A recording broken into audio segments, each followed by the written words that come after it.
आपके ऑडियंस के लिए बहुत ही आराम से आप लोग कह देते हैं ना, यार ये तो करियठी है, वो तो मुटका है, वो तो ऐसा है, वो तो लेकिन वो नहीं समझ पाते हैं कि कैसे उसके दिमाग पे वो असर पड़ता है। तो करियठी एगो ऐसा शब्द बाटे, और वो लोग भोजपुरी समझ नहीं। हाँ ठीक।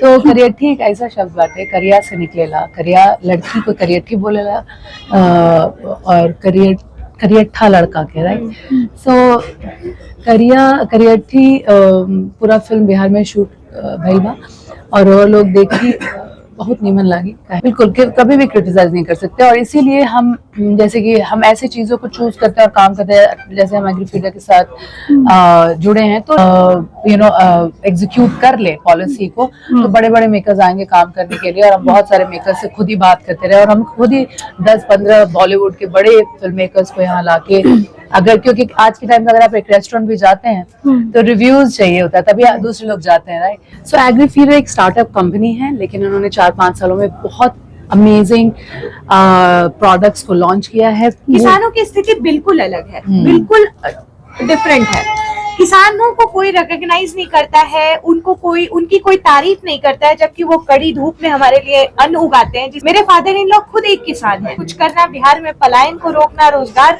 जनरेट करना। नमस्कार, लाइव बिहार देख रहे हैं आप, आपके साथ मैं स्नेहा गुप्ता। कहते हैं मंजिल उन्हीं को मिलती है जिनके सपनों में जान होती है। पंखों से कुछ नहीं होता, हौसलों से उड़ान होती है, और ऐसी ही हौसले की उड़ान लगातार नीतू चंद्रा जो है वो बढ़ते आई हैं। बॉलीवुड, हॉलीवुड, बिहारी को तो आप आगे बढ़ा ही रही हैं। अब आप एग्रीफीडर से जुड़ गई है। सबसे पहले हम जानना चाहेंगे कि एग्रीफीडर आखिरकार है क्या?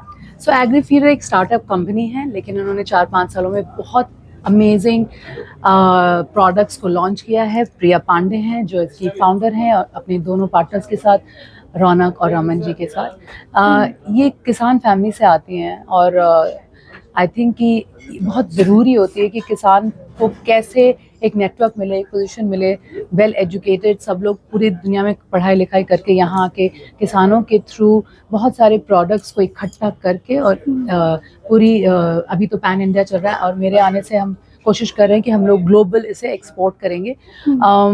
इसमें मुरंगा सत्तू, कतरनी चूड़ा, चावल, और जो बिहार के प्रोडक्ट्स हैं, गुड़ है, हनी है, लेमन ग्रास है, यहीं के प्रोडक्ट्स को हम बाहर तक ले जा सके, ताकि हम डिमांड क्रिएट कर सके और यहाँ के फार्मर्स को सही प्राइस दिला सकें। जी, अगर हम बिहार की बात करें, यहाँ पे फार्मिंग बहुत होती है। 70% लोग यहाँ पे फार्मिंग ही करते हैं। अगर आपकी फेस की बात करें, काफी ट्रस्टवर्दी फेस है। प्रिया जी, आखिरकार आपने मैम को चुना है, क्या सोच के चुना है? क्योंकि ये जो भी प्रोडक्ट इंडोर्स करती है उसका इस्तेमाल भी करती है। मैंने चुना है इनको नहीं, उल्टा है, मैंने चुना है इनको, क्योंकि ये प्रोडक्ट्स इनके इतने अमेजिंग हैं। जी, मैं किसी को भी चुन सकती थी, लेकिन इनका जो काम है, इनका जो जज्बा है, जो बैंडविड्थ है, और स्पेशली एज अ फीमेल मैं बहुत प्राउड फील करती हूँ कि मुझे बहुत सारे ऑफर्स आते रहते हैं, लेकिन पहली बार मैं इसलिए जुड़ रही हूँ क्योंकि ये उस लायक है। कहते हैं ना कि इतना दृढ़ संकल्प, एस्थेटिकली एंड एथिकली दोनों तरीके से ये लोग,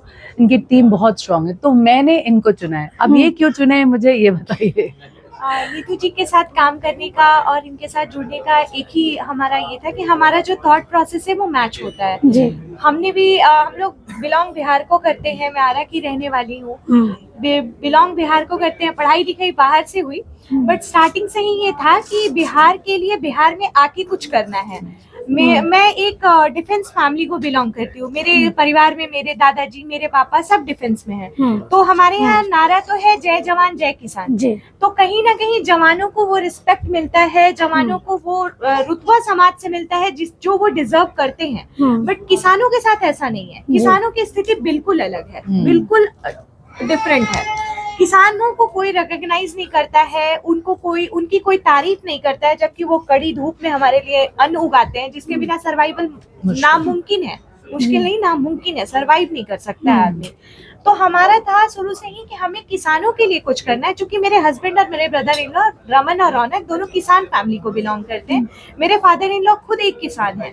तो शुरुआती बचपन से ही उन्होंने इस चीज को देखा कि किसान कैसे अपनी समस्याओं से जूझते हैं, क्या क्या प्रॉब्लम्स होती है। हमारी पढ़ाई के बाद हम लोगों ने ये डिसाइड किया कि हमें बिहार के लिए कुछ करना है। इसी ड्यूरेशन में काम करते करते हमारी मुलाकात नीतू जी से से हुई। अभिषेक जी हमारे मेंटोर हैं, उन्हीं के थ्रू हमारी मुलाकात नीतू जी से हुई। हमारा थॉट प्रोसेस मैच हुआ क्योंकि इनका भी जज्बा है बिहार के लिए कुछ करना, बिहार में पलायन को रोकना, रोजगार जनरेट करना, वुमेन्स के लिए कुछ करना। और मेरा भी मोटिव है कि मैं वुमेन्स के लिए कुछ करूं, बिहार के पलायन को रोकूं। तो हमारा थॉट प्रोसेस मैच हुआ, फिर हम लोगों ने हमारी सिनर्जी मैच हुई, तो हम लोगों ने साथ में काम करना स्टार्ट किया। नीतू जी, आपकी पिक्चर भी कल आ गई है और काफी अच्छा रिस्पांस मिल रहा है। सबसे पहले आप पिक्चर के बारे में थोड़ा सा बता दीजिए, और वो जो टर्म है करियठी, अगर हम बात करें समाज में इस शब्द को डार्क स्किन के लोगों को काफी ज्यादा बोला जाता है और क्रिटिसाइज भी उतना ही किया जाता तंस है में कहा जाता जी। है। तो करियठी एगो ऐसा शब्द बाटे और वो लोग भोजपुरी समझ नहीं जी। हाँ ठीक है।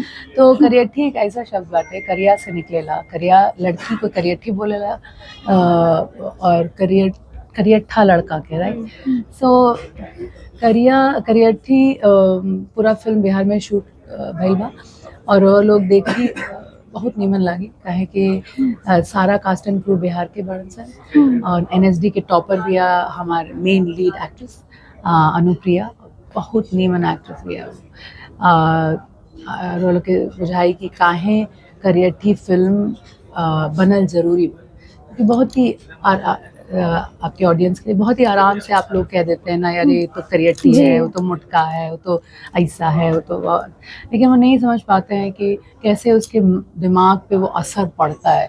बिकॉज हमको लगता है कि जो डार्क स्किन लोग होते हैं वो लोग पूरी दुनिया में तो जो वर्ल्ड इंटरनेशनल स्किन कलर है ना, वो हम लोग का है जी। तुम्हारा मेरा इसका सबका जो कलर है वो कलर ही इंटरनेशनली, ये इंडिया का प्रॉब्लम है कि काला गोरा का भेद मान के उसी के हिसाब से उन लोग को काम और नहीं मिलता है। तो ये फिल्म इतना ज़रूरी है क्योंकि जब तक तो दुनिया में बताया नहीं जाए कि हम लोग को चुभता है ये बात, तब तक ना समझ में नहीं आता है। काफी खूबसूरत कलर भी माना जाता है, बहुत सुंदर है और काफी खूबसूरत नाक नक्शे काफी ज्यादा अच्छे होते हैं ऐसे लोगों के।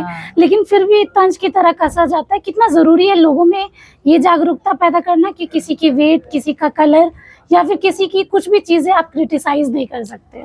बिल्कुल, कभी भी क्रिटिसाइज नहीं कर सकते, और इसीलिए हम जैसे कि हम ऐसी चीज़ों को चूज करते हैं और काम करते हैं, जैसे हम एग्रीफीडर के साथ जुड़े हैं तो एक एक्नॉलेजमेंट है, फार्मर्स की तरफ एक एक्नॉलेजमेंट है। वैसी तरह से काली लड़कियों को ऐसे उठ के करियठी आप नहीं बोल सकते। हो सकता है वो इतने टैलेंटेड हो, इतने ये हो कि अब बहुत गोरी लड़कियां ना बहुत दिन तक आपको कितना दिन गोरी अच्छी लगेंगी जब तक उनमें कुछ वो जज्बा, बात, एजुकेशन नहीं। और ऐसा नहीं कि उसके अगेंस्ट कुछ है, बट एजुकेशन चेहरा पर एक टाइम के बाद वो अच्छा भी नहीं लगता है अगर तुमको उसका मिलनसार नहीं हो, नेचर अच्छा नहीं हो, पढ़ाई नहीं अच्छा हो, जॉब नहीं अच्छा हो रहा, कुछ नहीं, तो कितना दिन तक आप ऐसे देख सकते हैं। तो हमको ये नहीं कह रहे कि गोरी लड़कियों के अगेंस्ट कुछ है, लेकिन आप लोग जो डार्क होते हैं उसको आप करियठी भी नहीं बोल सकते। सबको बराबर मौका दीजिए कि वो प्रूव कर सके कि हम क्या है। काला गोरा होकर आप नहीं कर सकते, इसीलिए तो इतने बड़े बड़े ब्लैक स्किन मैटर्स जैसे रेवोल्यूशंस हुए हैं। हमें लगता है कि हमारे लिए जानना बहुत ज़रूरी है कि आप ऐसे ही तंज नहीं कर सकते। आखिरी सवाल आपसे लूंगी, सरकार लगातार फिल्म नीति को लेकर काम कर रही है, कैसे देख रही हैं? आपको संतुष्टि हो रही है जिस तरीके से सरकार आप लोग जैसे एक्टर्स के लिए भी काम कर रही है और बिहार में रोजगार कहीं ना कहीं उत्पन्न हो रहा है? 14 साल से हम लोग ने अपने फिल्मों के द्वारा रोजगार उत्पन्न किया है, नितिन चंद्रा और मेरा जो प्रोडक्शन हाउस है चंपारण टॉकीज के थ्रू। और कोशिश ये रहती है कि सिर्फ हर चीज़, हर स्टोरी यहीं से बनाई जाए। हम लोग के 100% कास्ट यहीं के होते हैं और 100% शूट भी यहीं होता है। तो एग्जीक्यूशन अब होगा फिल्म नीति का, क्योंकि हम खुद ही 10-12 साल से पॉलिसी के लिए लड़ते ही रहे हैं और सरकार बदल जाती है, लेकिन फाइनली ये एग्जीक्यूट हुआ है। अगर 1 विंडो क्लियरेंस के अंदर हम लोग एग्जीक्यूट कर ले पॉलिसी को, तो बड़े बड़े मेकर्स आएंगे काम करने के लिए। और हम बहुत सारे मेकर्स से खुद ही बात करते रहे और हम खुद ही 10-15 बॉलीवुड के बड़े फिल्म मेकर्स को यहाँ लाके, अगर क्योंकि आज के टाइम में अगर आप एक रेस्टोरेंट भी जाते हैं तो रिव्यूज चाहिए होता है, तभी दूसरे लोग जाते हैं, राइट। तो हम चाहते हैं कि 2-3 अच्छे मेकर्स आएँ और उनका एक्सपीरियंस आप लोग सब मिलकर इतना अच्छा करें कि वो बाहर जाके 10 लोग और बोले कि हमारा एक्सपीरियंस इतना अच्छा था and we all should go back and shoot there. I think government is doing really great, क्योंकि अभी यहाँ पे बहुत होटल्स भी खुल गए हैं, तो लॉजिस्टिक्स अच्छे हो गए हैं, पॉलिसी भी निकल गई है, तो अब कोई भी नहीं रोक सकता है कि बिहार में बड़ी बड़ी बॉलीवुड फिल्में वाई बॉलीवुड, हॉलीवुड भी बन सकती है। तो देखिए अब बिहार में हर तरीके की फिल्में बन सकती हैं, सरकार भी काम करिए। और नीतू चंद्रा जी ने जिस फिल्म को प्रोड्यूस किया है करियर की, वो भी अब कहीं ना कहीं लोगों के दिल में घर बना रही है, क्योंकि सामाजिक फिल्म है और समाज से जुड़े मुद्दे के साथ ये लोगों के बीच आती है। आप बने रहिए आप हमारे साथ, तब तक के लिए बहुत बहुत धन्यवाद।